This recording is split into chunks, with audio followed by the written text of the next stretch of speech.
Hi friends, good morning. I think I was connecting with so many of you over YouTube is a great opportunity which SICASA has given it to me. So being in lockdown has its own set of benefits and disadvantages for us. But at this point of time, as a CA student, your focus should be on preparation rather than worrying about the other elements. So I hope you guys are staying safe at home and focusing on your preparation. It can become extremely challenging because you may get distracted with a lot of things which are happening, but focus should be on preparation. So I'll now start with what do you need to do for SFM. So my focus will be on how do you go about with your SFM preparation. I'll cover it over three parts. That is, what do you do over the next 40 days or maybe 40 or 45 days. Then what should be your strategy for the 18 hours or 1.5 days before the exam, and the 3 hour strategy for the exam. So these are what I'll cover it into three parts. SFM being more or less similar for old syllabus and new syllabus. So I'll initially be starting with old syllabus, but whatever I'm covering there is relevant even for new syllabus student. So I'll be covering about old syllabus and order in which the preparation has to be done. But it is something which is similar for old and new syllabus. So I think both the set of guys should listen to it. Coming to how do I start with SFM preparation? Now, SFM is one subject where it can make or break your group because it can easily help you in scoring more than 60. And there have been attempts where students have found it a little difficult to score marks. Also, it's more of a concept based paper. So just going through a practice manual and study material alone doesn't help. A clarity on concept is what is needed. There are a lot of topics which are there. Students also sometimes find it very difficult because you don't have a practical exposure of SFM. Whereas other subjects, some practical exposure is there. But as far as this subject is concerned, you don't see in practical world. So there it becomes slightly a disconnect for students to understand. So how do I go about with my SFM preparation? So I'll suggest you to follow this order. This order will help you in easily covering the subject in a smart manner. I'm not trying to cover the entire module or entire 100 marks. I'm going to tell you a smart strategy where you can cover a significant portion of your syllabus and then do a selective preparation for some areas. So let me split the SFM into two areas. One is non-forex and non-derivatives, and the forex and derivative is the second portion. So if you just ignore the forex and derivatives portion and just focus on the balance part, it becomes a extremely simple area. Forex and derivatives has its own set of difficulties for students. I somehow feel it that it's not that difficult, but let me first start with your strategy. So first chapter which you should start with is mutual funds. This is the simplest of the lot. It will carry around 8 marks for old syllabus student, around 10 marks for new syllabus student. You should ideally start with this chapter. Why this chapter? This is more because according to me, this is one of the easiest chapters of the lot. And what happens is you have three or four set of questions. One is how do you calculate MF return, comparing the individual return with the MF return. That is one type of problem. Second, calculating MF return with dividend payout and dividend reinvestment option. Third is calculating return with missing figures or missing NAVs. And fourth is on performance evaluation. So I would say maximum 7-8 problems is what you see. Otherwise, all problems is kind of repetition of your earlier problems. If you look at your study material or practice manual, it is kind of a repetition of the old areas. So if you start with SFM, if you start with mutual funds, it covers you around 8 to 10 marks in exam. The next chapter which I would want you to start with is mergers and acquisitions. A chapter which carries almost equal weightage as forex and derivatives. In fact, more weightage than derivatives, but an area which students don't pay much attention. I somehow felt that students try to spend a lot of time on complex areas and they end up missing out on simple areas like mergers and acquisitions and valuation. As far as problems are concerned in mergers and acquisitions, I can broadly split into 4 or 5 categories. One is on how do you calculate synergy gain? See 2-3 problems there. How do you calculate minimum exchange ratio and maximum exchange ratio? And how do you go about corporate valuation? There are a lot of models, cash flow based approaches are there, FCFF approaches there, FCFE approaches there. So how do you go about corporate valuation is the third part of it. And miscellaneous areas like economic value added can also be there, market value added there, enterprise valuation can be there. Some of the areas could be specific for new syllabus, but broadly the important areas is synergy gain, exchange ratio, and valuation. These are the areas which you have to focus. Now what does this give? This gives me around 20 marks in old syllabus and around 20 to 25 marks in new syllabus. So I'm kind of covered with 25 marks with mutual funds and mergers and acquisition. And what happens because of these two chapters is your confidence to go through the balance areas. In fact, to study mutual funds, even you are doing a fresh preparation, it will not take you more than 10 hours. That's the maximum you can spend on mutual funds, even if you are doing the first time preparation. And if you have already prepared, you will spend maybe 3 to 4 hours in mutual funds, 6 to 7 hours in mergers and acquisitions, and you are done with it. Then what should I do? Then you should go to a chapter called as dividend decision. This is only for old syllabus. In dividend decision, what happens is you pick 2-3 problems from Walter's model, 2-3 problems from Gordon's model, and maybe something from Modigliani Miller approach, approach. Just see these type of problems, and high possibility somewhere a concept related to this can come in exam. This will give you around 6 marks in exam. So on an average, 6 marks come from this area. So start with mutual funds, go to mergers and acquisitions, then go to dividend decision. The fourth area which I would want you to focus on is on financial services and money markets put together, not applicable for new syllabus, only for old syllabus. Financial services and money markets, please do all the problems of practice manual or RTP, do everything in this, because these are unique set of questions. Either you get a 0 in this or you get the full marks in this. There's nothing like in between, because you may not be able to proceed if you don't know the concept, and if you know it, you'll be able to score full marks. And a simple area, but again students don't pay attention to it. So my entire focus today is to tell you to focus on those small areas which can help you in scoring marks. So focus on this area, then go to an area called as portfolio management. What can portfolio management do is it can give you around 10 marks from an exam point of view, a huge voluminous area, so it becomes slightly difficult. So how do I go about portfolio management preparation?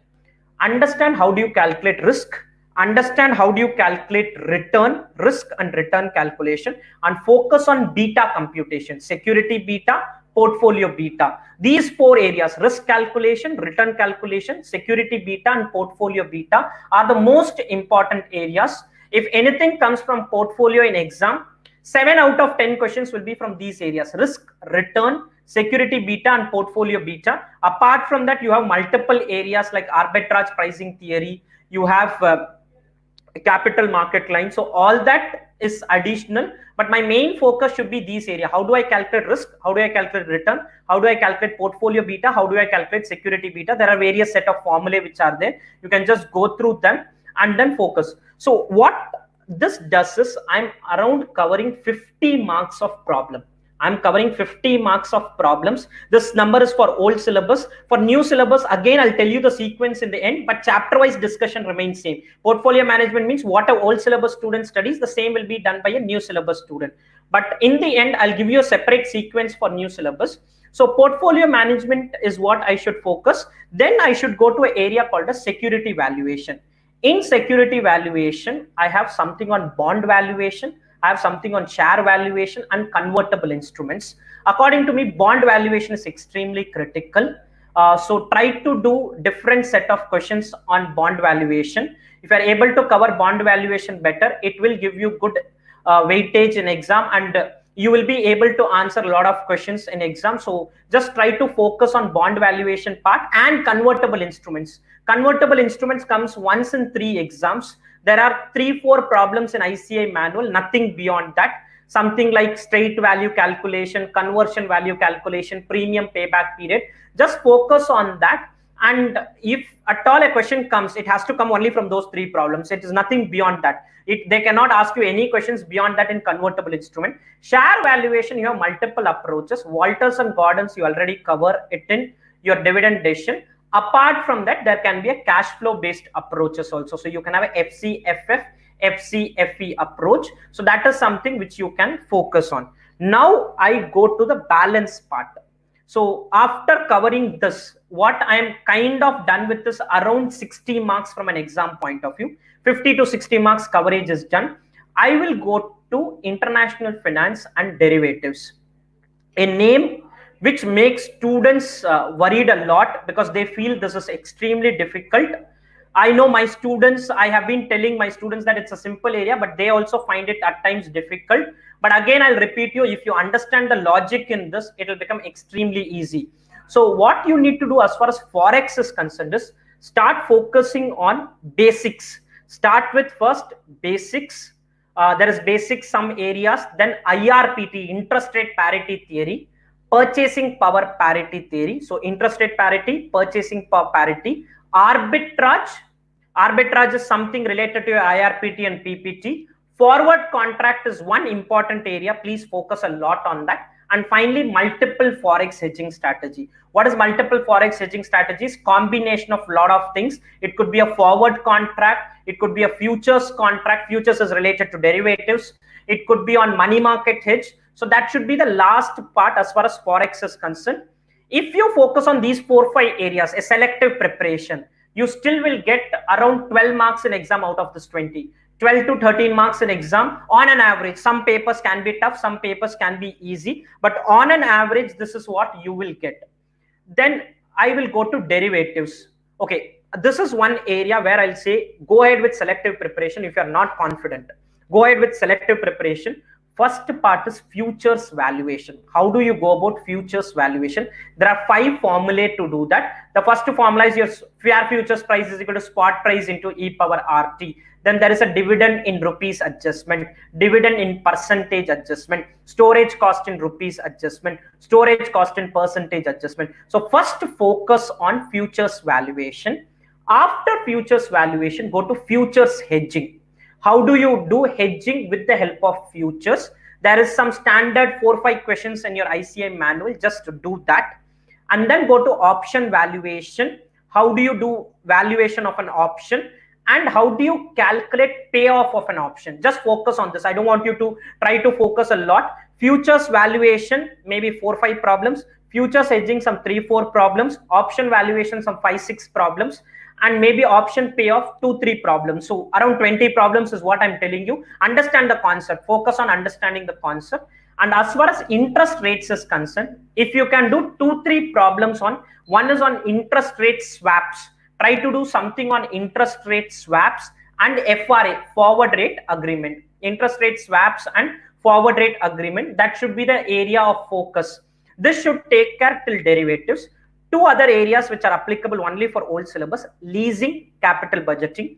As far as leasing is concerned, a format driven area, lot of problems are standardized. Do 2 problems on break-even lease rentals. How do you calculate break-even lease rentals? And then do lessors analysis and lessee analysis. There's some problems on lessors analysis and some problem on lessees analysis. Capital budgeting, I would suggest don't try to solve all your problems in practice manual. If you solve 50 problems in practice manual, what will come in exam is the next question which you have not read. So it will be the 51st problem which can come in exam. So don't try to focus so much on capital budgeting. You will spend 30 to 40 hours if you have to complete it in a good manner. What is from an exam point of view is around 8 to 10 marks. So it will not finally serve any major purpose. So what should you ideally do for capital budgeting is be clear with your basics. How do you calculate cash flows? Even in an exam it comes, try to do try to do cash flows if you're not in a position to do the entire problem. So just focus on doing the cash flows.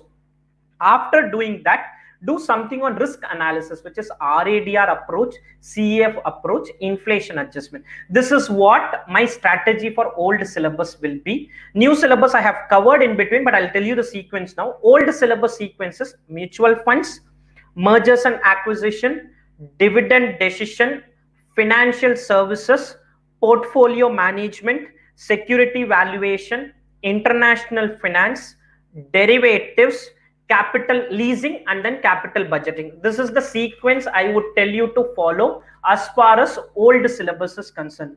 When it comes to new syllabus, whatever, okay, in old syllabus, one more thing is theory part. If you are confident on your problem solving ability, theory is not required for you to answer in exam, because what happens is it is a mandatory. First question is 20 marks mandatory. Then you get 6 questions of 16 marks. One is in choice. And the choice question can be entirely theory. The last question is entirely theory based. So in case you are confident about your problem solving ability, theory can be ignored in old syllabus. Else, if you want to prepare theory, just focus on the summary section of the practice manual. Every chapter, there is an initial summary given. Could be 2 pages for few chapter, 5 pages, 10 pages. Just read through that. Don't go anything beyond that. Just read the summary section and be clear with that. That should take care. This is on old syllabus. Coming to new syllabus, I'll first tell you the sequence in which you need to do preparation. My sequence broadly remains same, except for the areas which are not there. So you start with mutual funds, go to mergers and acquisitions and valuation, then do a small area called as risk management. You have something on value at risk calculation.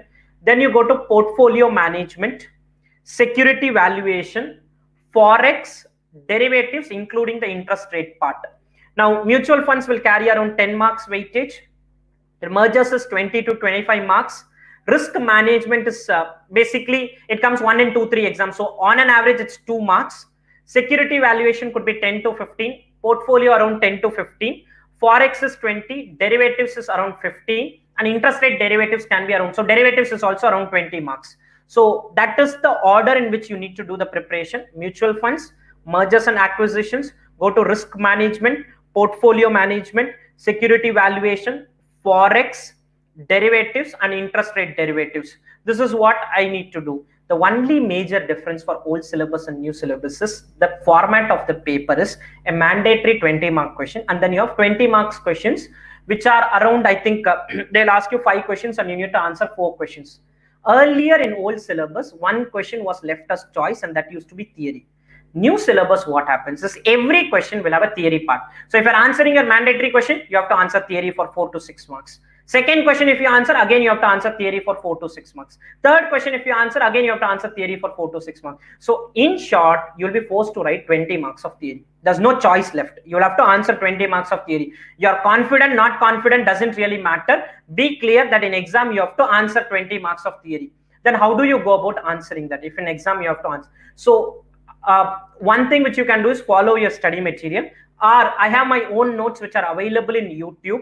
So if you search in my channel, you will get some videos on SFM theory and notes will be there. It's a 4.5 hours of notes. So just go through that 4.5 hours of notes and you'll be done with the theory part. I've also categorized them into category A, B, C. A are technically the most important question. B is moderately important. C is least important. So if you can just go through that theory part, it should take care. So my channel, if you search Dinesh Jain, you will get my channel and there you can just see this theory part. Now I'll come to what should I do day before exam. Day before exam, you have maximum 18 hours with you.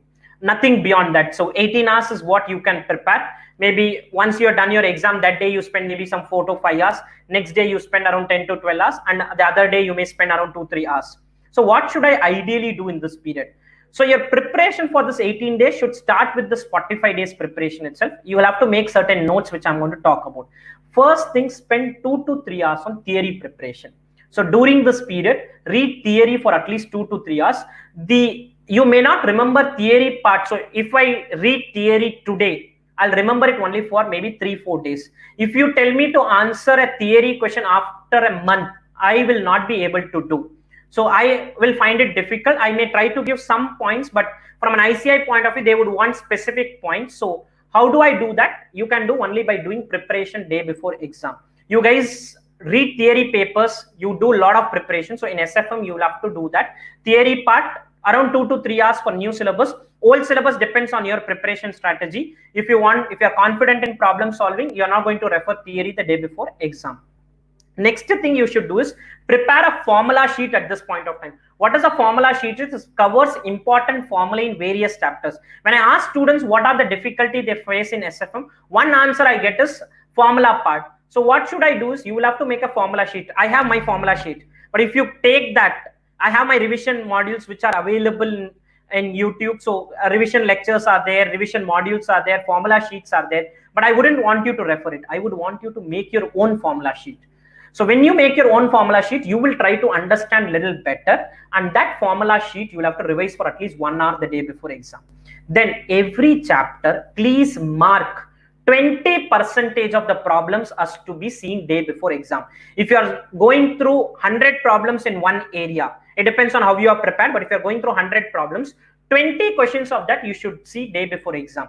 You can see it, you can also solve it depending on how confident you are and how much time is available. This will take around 10 to 12 hours for your problem solving part or going through the various problems. If somebody has gone through 400 problems in SFM, you should ideally do 80 to 90 problems the day before exam, nothing beyond that. So mark your important 20 and also mark down the unique problems which can be there. Unique problems is something like Black-Scholes model or Sharpe's model. Now, if you tell me to solve a Black-Scholes model now, I will be able to do it provided I revise it 2 or 3 days before, because the formula is slightly tricky, so it becomes a little difficult for people to remember. So these unique areas you will have to see day before exam. Some problems which are difficult, see them day before exam, understand their methodology of working so that you can reproduce it in exam. Portfolio replication model. The formula may not be very clear with a lot of people, so you should see them day before your exam. So unique problems. And the other thing is library of adjustment. What is library of adjustment? Is every problem you solve, you may find something critical. So in this period of preparation, if you can note down them separately, people say you have to make notes for theory chapters, theory subjects. Will say making notes for practical papers is the most important thing. If you make notes for practical paper, it will become extremely handy the day before exam. So you will have to do this. Yeah. Yes, sir, you can continue. Okay, so you will have to do this the day before exam. So once you are able to make those summary notes will become extremely critical. So make those library of adjustment. So what I would tell you is in those 18 hours, 3 hours spent for theory, 1 hour spent for formulae, 10 to 12 hours for problem solving, 2 hours for your unique adjustments. And lastly, I'll just tell what you need to do during those 3 hours of. So I have talked about what you need to do for 45 days, what you need to do for 18 hours. My last part is what should you do for 3 hours before the exam. Very simple thing. First thing I tell all students is you'll have to answer for 100 marks. So in order to do that, one, your preparation should be better.